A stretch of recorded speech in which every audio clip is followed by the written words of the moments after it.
Hey there everybody, welcome to a brand new episode of the Game Shelf. It's me, your boy Lewis, and I have a question for you. Do you like anime? Because I quite do. I get some enjoyment from stuff like Full Metal Alchemist, My Hero Academia, Ed, Edd n Eddy, Dragon Ball Z,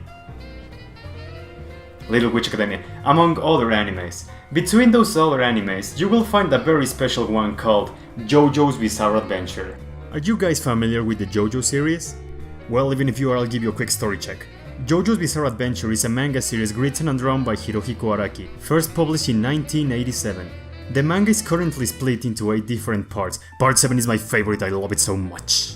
That tell different stories, usually revolving around the adventures within the lineage of the Joestar family. What set Jojo apart and helped it to gain its recognition was its exaggerated proportion, the muscular macho man who can overcome the most over-the-top situations, coming along with a concept new to its time, the stance. Physical manifestations of the user's fighting will who possess different supernatural abilities. But Jojo packs something more, and that is an overwhelming amount of style and action, jam-packed with references to timeless music from the 60s through 90s. As you know, whenever there's a successful manga, something extra is bound to come from it. In Jojo's case, we got a great looking anime adaptation, and of course, video games. Actually, most Jojo games have been Japan exclusive, but I took the liberty to give a look at its most recent title, Jojo's Bizarre Adventure Eyes of Heaven, which also happened to release on the series' 30th anniversary, with a brand new story that features all your favorite characters. But will it pack the same style from the manga? Well, you know what I say, only one way to find out. Okay, this is gonna sound ridiculous, but I'm gonna drop a spoiler alert right now. Not only for the game itself, but for most of the Jojo series. This game does not care if you have read the manga or not, it will constantly throw spoilers at you. So jump to this point of the video if you want to avoid spoilers. You got 5 seconds.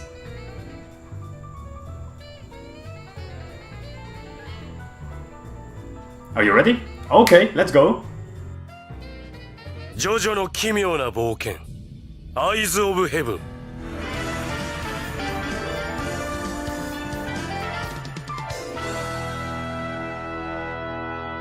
The story begins with the climax of Stardust Crusaders, where Jotaro Kujo has his final confrontation with Dio and utterly destroys him. This leads us to the ending of part 3, where Jotaro, Joseph and Polnareff reflect on what happened during their adventures, they give themselves a manly hug, and give their farewells.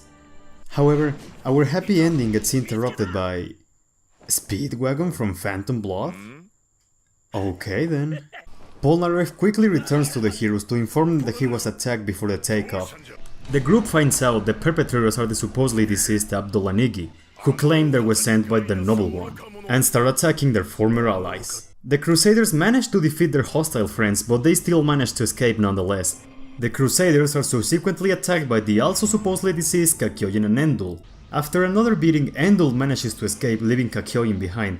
Speedwagon, however, uses a piece of the Saint corpse to bring Kakyoin back to his senses. Speedwagon explains that the Saint corpse made him go through time to search for a danger that is causing a strange phenomena that is destroying the space-time continuum. He tells the Crusaders that they need to recover the remaining 8 parts of the corpse to save the timelines, and they find another one just a few steps away. This causes a dimensional crack to open, which leads our heroes to another time period to continue their search, this time to the Bento Aureo events. What follows this is a pattern. The heroes arrive to a time period, they find out deceased people are not actually dead. They keep claiming they are following orders from the Noble One. They beat the shit out of them and bring them back to their senses. They recruit more Jojos and allies, find another parts of the Holy Corpse and then move to a different time period where the same process repeats itself. This goes on and on until the Joestars gather 8 parts in total, with the last one being in possession of the Noble One. But who is this Noble One? Well, all of a sudden our heroes get teleported to an astral plane, and to nobody's surprise it's revealed that the Noble One is none other than Dio. He mops the floor with the Joestars and steals 7 pieces of the Saint corpse. The Joestars manage to escape because fuck it, light drifts out of nowhere, and later find out Funny Valentine from Steel Ball Run. Valentine reveals this Dio is from a parallel universe, where he actually defeated Jotaro and developed his stand to gain immense power and managed to conquer the world. Dio, not satisfied with that because he's a jerk, started to attack the main timeline to eradicate the Joestars forever. Not having any of that, the Joestars set once again to recover the stolen Saint Corpse parts. They moved to different timelines and beat the shit out of people to recover the parts. It all culminates with a final battle against Dio, who manages to absorb the souls of everyone except Jotaro and Jolene. Doesn't matter too much because Jolene's soul gets absorbed anyway and Jotaro gets incapacitated. But before Dio can land the final blow on Jotaro, he destroys Dio's hands because D4C happened and some parallel universes laws applied, I don't know, something like that. Pummels the shit out of Dio, destroying him completely, telling him that he lost because...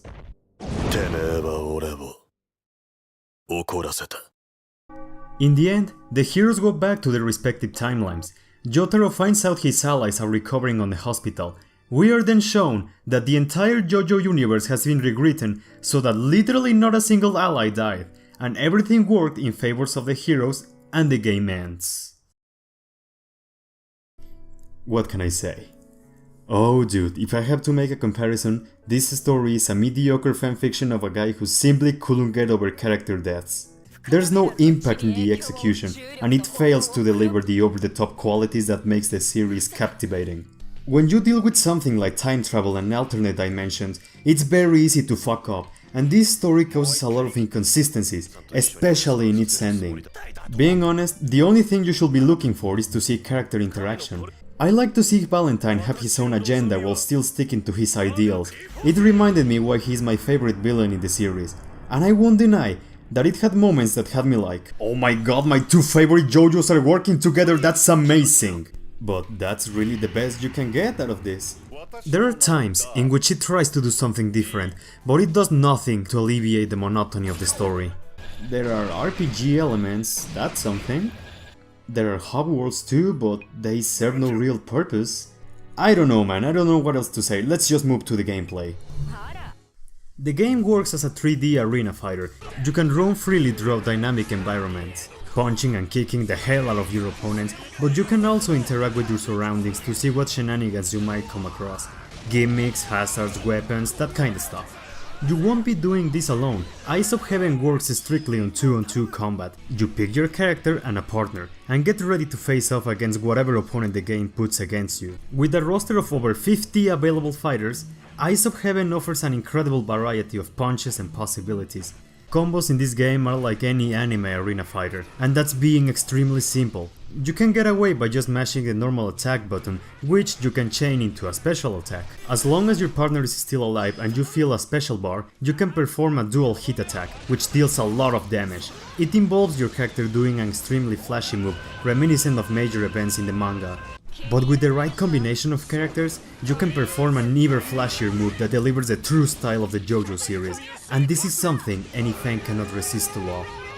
With this simplistic design, I think Eyes of Heaven is a game any casual player can pick up and play, because their mechanics don't have a lot of depth to them, and it doesn't ask too much from the average person. If you're looking for something more complex, you won't find it here sadly. Eyes of Heaven also has its fair share of problems, say camera issues. This lock-on system is horrible. This thing will never lock on whatever you want and it constantly fights against you. This is one of those games in which you get hit and you have to enter a long cooldown period before you can get up again. I hate this design, it breaks the pace constantly. There's also an abundance of glitches. Boy, the usual glitches. Landing a single hit is really clunky. I guarantee you'll start 95% of your attacks by ramming into your opponent. Sometimes the AI can be a total idiot or a total dickhead. The roster is incredibly unbalanced, and there are many instances in which your combos just never connect because the opponent decides to drop earlier. There is some satisfaction in seeing your characters go, but you will constantly stumble upon issues that will deter your enjoyment. But one thing this game really got right are the aesthetics. The main art style of the series has been in constant change throughout 30 years, so Eyes of Heaven adapts every single character faithfully to its original source. I love it.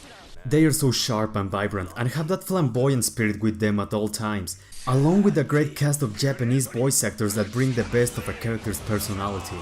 I cannot say the same for the game's soundtrack because I can barely remember any of it. There are some jazzy tunes in the menus and they're catchy for sure, but for the battles I cannot remember a single track that put me in the mood to fight. I know for sure there's a soundtrack out there, but I can barely hear it because...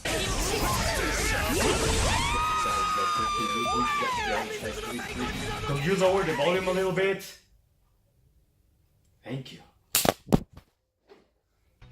To satisfy more the Jojo fan, you can also customize your characters with costumes, colors and poses that you can acquire from the in-game store. You can also check them out in the gallery just to see how many reference and easter eggs you can find. A small addition, but very cool nonetheless.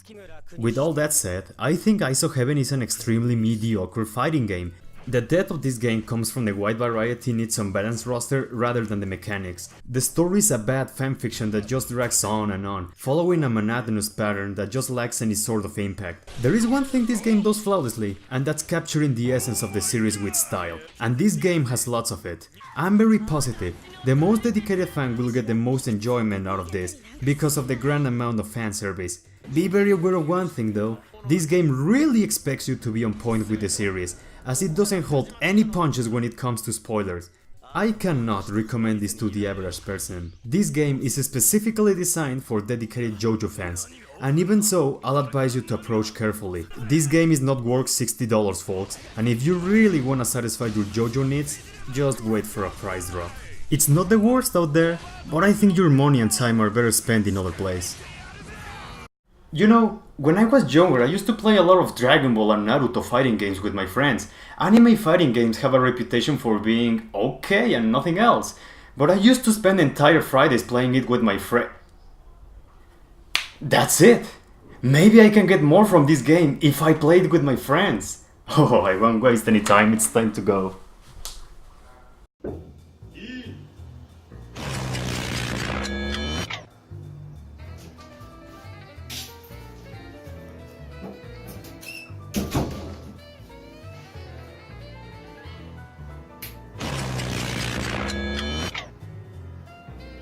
Oye, güey, ¿quieres jugar el Jojo sin el Play 4 conmigo? Claro, güey, pásale. Ya estoy adentro. Ah, no más, sí es cierto.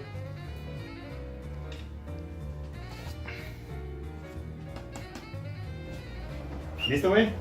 Listo. ¿Ya está sincronizado tu control? Simón, a ver, busca el modo de 2 jugadores.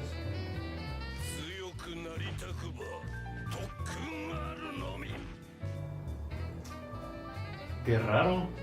Veo el modo online, veo el modo contra la PC, pero no veo el modo multijugador. Qué raro, ¿no lo tendrás que desbloquear? Estaría muy raro, pero acá déjame checar. No mames, güey. No tiene modo multijugador. ¿Qué clase de juego de anime de peleas no tiene modo multijugador? Quiero romper algo, güey. ¿Y por qué no rompes el juego? No puedo, solo está digitalmente. ¿Y por qué no rompes la consola que tiene el juego?